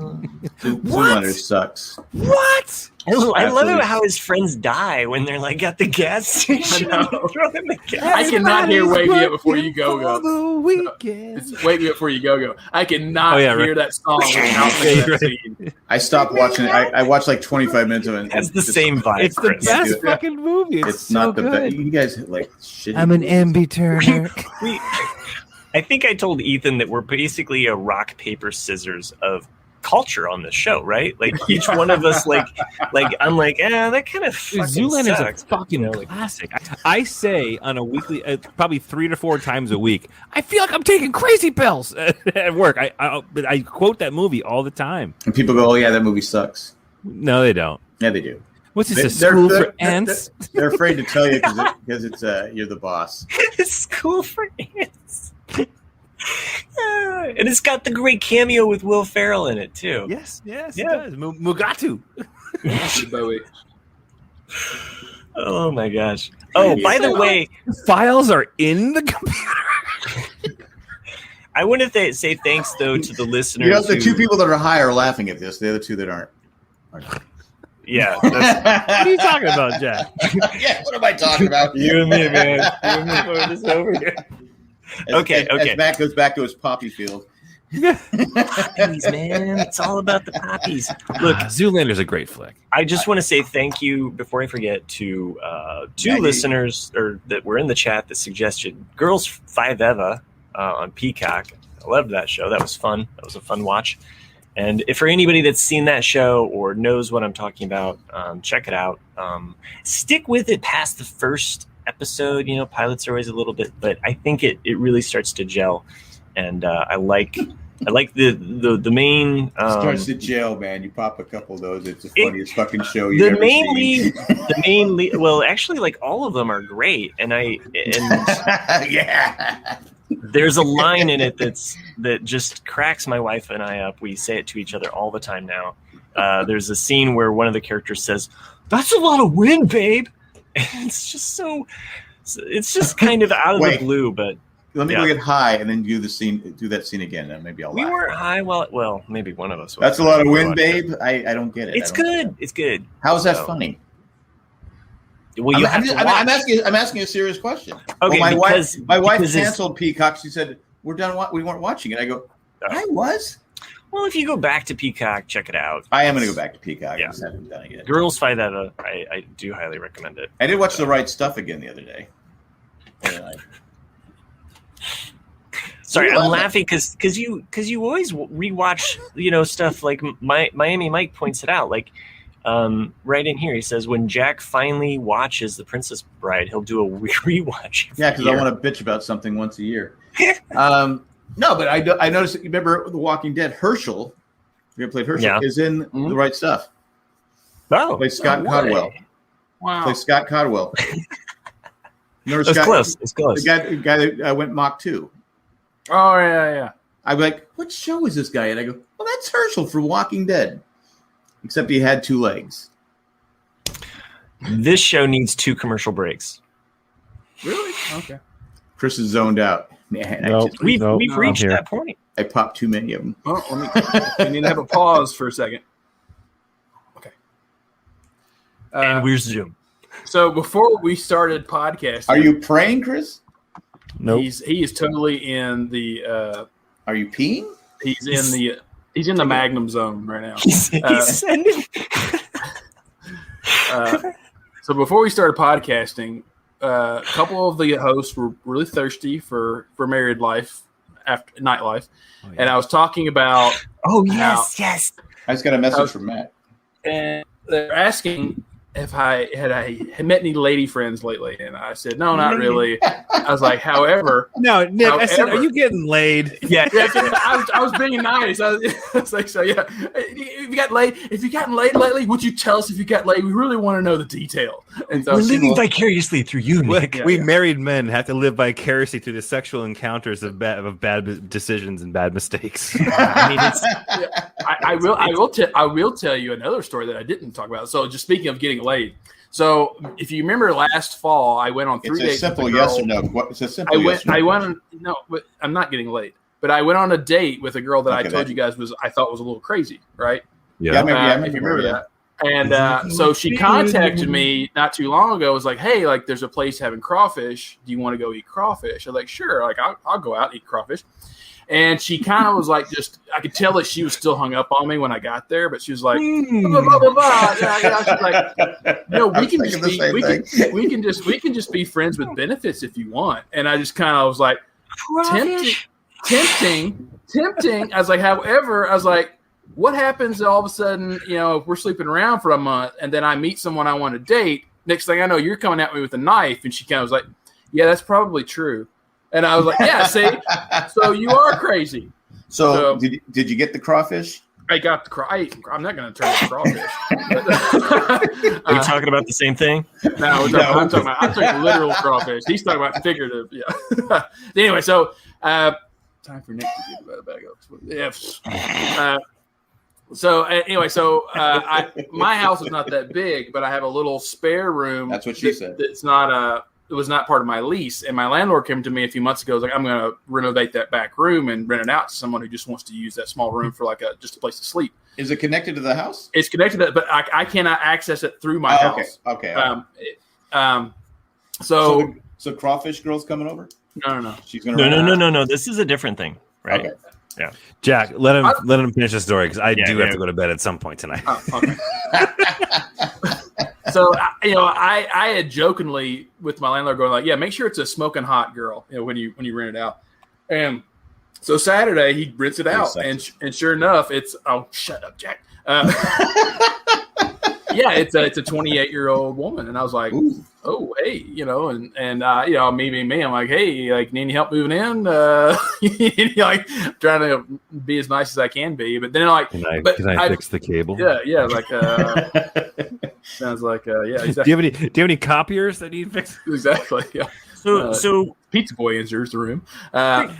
And Chris and I immediately were like, oh, so you have to like listen to porn with headphones on. So yeah, we didn't get to that part. So the way the house is made, it's really weird the way the layout of the house is. But we share a wall. We share a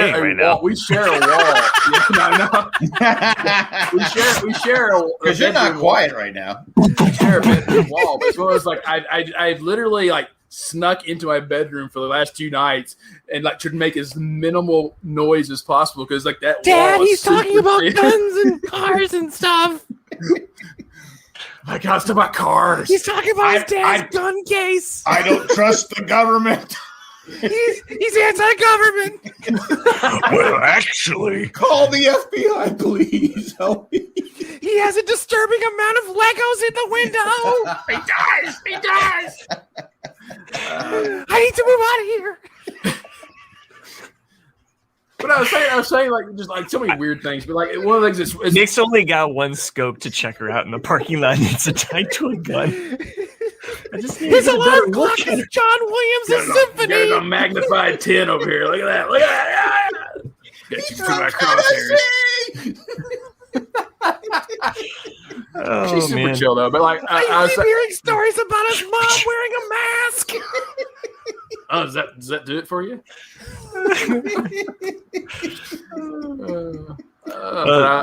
Go ahead. Yeah, tell us more. No. I was saying to the guys, I was worried because I've lived literally. No one is around me for the last 2 years. We know his volume definitely went down like 6 notches after he realized that she can definitely fucking hear him right now. She can't. She might be able to do it. I doubt it. But it's like normally, when you live by yourself and there's no neighbors around you, like a lot of times, like it's hot. I just wear like my boxer shorts and a t-shirt. You're describing serial killer as you're talking. But exactly. Yeah. But now I'm like, I got to put on clothes. I don't want to like kind walk of thirsty, right? COVID, right? Yeah, you do. I don't want to be like that stereotypical guy. I've had my shots. Hey, how you doing? Like on the porch. Guns out. She's definitely getting a post office box, and not having anything delivered to the house. Yeah, yes. When are you guys going out? I thought I'd ask her to go down to the brewery sometime this week. She actually is really chill and really cool. So that's a good plan. Because like we have great food trucks, every day. Like this tonight, I had a Philly cheesesteak that was fucking huge. Food trucks by your house? Yeah. So all right. So I thought I'd mention this before. Like so, Colorado. You serious, Clark? Fort Collins doesn't have that many bars. It has mostly breweries. It has over 30-something I breweries. remember you saying that. Yeah. And the thing is about the breweries here, it can't be a bar and grill. So it has to be just a brewery. So what they do is they get Fort Collins has a huge food truck system, and so all the food trucks rotate all around Fort Collins. Awesome. So every night's a different food truck. Oh wow! And so like tonight was Philly cheesesteaks. You have a bunch of different taco ones, but there's some that are crab rolls, lobster rolls, and Back to the crabs. I would not trust lobster in Colorado. Do you like crawfish? I've never eaten that one, but and then You there's ever had ones. crab There's simple ones too. There's like corn dogs, but they're a different one all the time. So that's nice. That's convenient. Wow. Well, when you're single and you don't want to cook, it's awesome. Hey, Peter, No, man. I'm saying. Channel 34, breast exam. That's what I was thinking as well. Big ass beers every week. Hey, Peter, man. That's a beer? Yeah, it's beer. Check out the Hooters and Chance. Why does it have a dent in it? I always dip my can. Oh, that's right. I forgot that. I do that too. Yeah, I remember you guys talking about that. We're totally fucked when we party have together. we talked about this before? Matt and I geeked out like 2 weeks ago over the fact I've been doing that since high school. I've been doing it since I was 12 years old. Yeah. But here's my can. I don't know if you can see my just can. to make sure that I know that's mine. Yeah, Well, obviously, everyone's doing it, so I'm not doing it. There. I know that's mine. There you can see Put my a dent. dent right in front. That's where your thumb goes, and then I know Wow. exactly where the mouthpiece is. I am serious. I've been doing this as well, and it is. I had never fucking heard of it until you. I do that with every can. I don't think you were here that week, Chris. Once you start doing this, you'll never do it any other way. Like I've done. This I don't since know was how 12 else years to old. drink a can. I think the rest of my Like family, this? the rest of my family, they don't do it because I do it. It's like if I didn't do it, I assume my son will or my daughter will do it. You have this thing called a Sharpie.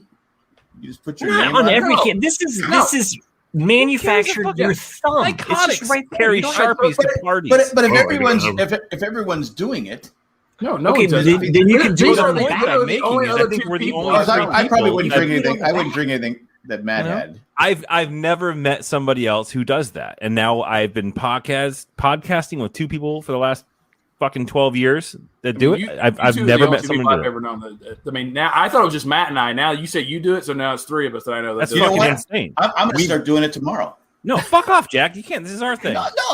Well, I'll be You show honest. up late to the show, and that's what Yeah, you get, you man. I'll be honest. Let me guess. Is it this is your can? No, it's My just the can. can. My Because it can. always loses. it's my dent. I'll tell you My this. Though, attention. I usually don't drink beer out of a can. I'm not a beer out of a can guy. You're a No. bottle guy. I'm a bottle guy. I'm more of a draft guy, but I mean, I'm not going to turn a can away. Exactly. I'm not a can. I don't Neither will Nick. Can she hear that? Anyway. No, not us. Okay, all right. So headphones. So earmuffs. Well, what's your address? I'll send her the link. What's the house next to you? It is weird because he put that unit in. Like mine's the actual address, and that she has like a little. And hopefully you'll be putting your unit in. Is that like a 3/4? I hope you put a dent in that can. You might not get to the bottom of it, but you sure can fuck up the sides. I'll scratch up the edges. Wait, I'm the only one that does that. I hope you put a dent in that can should be the episode title. Cheese will. Although I was really partial to the one Mike had pointed out. Oh earlier. my god. Chris, Are you really guys want as the show funny to when I'm end? not high? No. If that's true, we need to hang out more often. It's all about timing. I mean, I've been drinking last water week, today. That's it. It looks like a building. It's like my house. Clear. Yeah. No, it's a green bottle. Matt Trista, yes, I will definitely try to check out We Are Lady Parts. Is that what it is? Sounds like I think that's what Yeah, Nick We Are needs Lady to do. Nick, check it out. Yeah. Check out We Are those Lady lady Parts. parts. Not through the window, though. Not to the window. Maybe that's something you can do with Dan. No. Lady Perks? No? I want Nick to find love in Colorado. I just want him to get laid. Well, I mean, if he finds love, bonus. Rocky Mountain High, Colorado. Rocky Mountain Thigh. Yeah. Okay, we should There end you it, go. though, at some point because Chris has got to Yeah, right now. Right now is a good time. and move to Beverly. But Hey, fine. From Tennessee. if you would like to send in emails like Maggie did and Randy does every week, which we do appreciate. Appreciate you guys. Thank you for the emails. Yes, we appreciated one of the emails today. I liked both. I like both of them. I think. I mean, I don't normally say that, but Randy's. I saw Matt's face when he read it. He didn't think it was funny. I just heard it, but that's okay, Randy. You actually misread it. You don't think you misheard it. You've heard the joke and you still fucked it up. I was reading it as Degas, not Degas. So it's like you can't take the artist out of the realm or Unless whatever. Unless we're paid with poop. Go over to jayandjack.com. Click on the Patron link, become a patron, help us out by $1, $5, or whatever you can to We're make still the show looking for possible. that first $1 million donor. Some patrons make this show possible, and we'd like to thank As them if now. you'd tell us. I wouldn't know. I didn't draw a lot on these, but we'll go ahead and good luck with these. So Take me out of my Padres, or tack me out of my Padres. tack me out to my Tack me out to my pod. This one's a real head scratcher because I just couldn't come up with something for Eckhart it. leftovers lost. Richter Loki remembers. Oh, good. Yeah. Crawfish. Crawfish Ed. I'm shocked you drew that within a matter of minutes. I know. That I talked about that. Yeah. Joanne Go. Ooh, I like that one. Nice. You know, That can I say something? They've gotten better since you started doing drawings with them. Yeah, agreed. Oh, okay. Well, this one actually took me a while, and I was really late to the game on some of the other ones. So McCartney, Maggie. That last one. I mean, Maggie's awesome, but the drawing sucked. Yeah, it's like you didn't care. I spent more time on the Joanne. Yeah, like you actually clearly care about Joanne more than any of the other. It's biased. Honestly, it shows through. I'm sorry. I mean, it's full color. Maggie wrote in an email, a long, lengthy, thought-out email. You couldn't even like fake it with like actual logo graphics. You actually had to like. I'm disappointed, Matt. And we wonder why our patrons can't grow. Maggie deserves more. Yep. Well, tune in next week, Maggie, when I have Maggie deserves a signed and autographed final season of Jay and Jack. By the way, she can have two to make up for Matt's. I did want to say though, any of the Matt will cover their postage. I did want to say though, if any of the patrons do want any of this artwork, I have been kind of setting this aside with their names on it. I should make it a coffee table book at the end of the year. I would. It's a calendar. And sell it for 15 cents. I really just kind of. I don't know if I'll be able to make it to the actual meetup, or else I would just bring them to the meetup. Oh, you know what? Then I'm not going. It's on Dolphin Free. It's a very tight window of time and very expensive tickets to get for a very short period. Like I can only fly in on Friday and leave Sunday. What he's saying is he doesn't want to go because Maggie's going to be there. Yep. No, I would. Right. Actually, Maggie's, I need Fireball Island redemption with Maggie. That's the thing. So, all right, this ending has gone on too long. So she beat you at Fireball. So you gave her cheap art. I just want in the Fireball Island game. I want to be in the thick of it. Like everybody else. Yeah, that's cool. I like seeing you, but God, I hate this song. All right. Well, don't sing it then. If you hate it, because once he said it, it's now back in my head. I can't get rid of it. Join us. Someone watches TikTok. Join us next week. We'll have some more things going on. Thanks.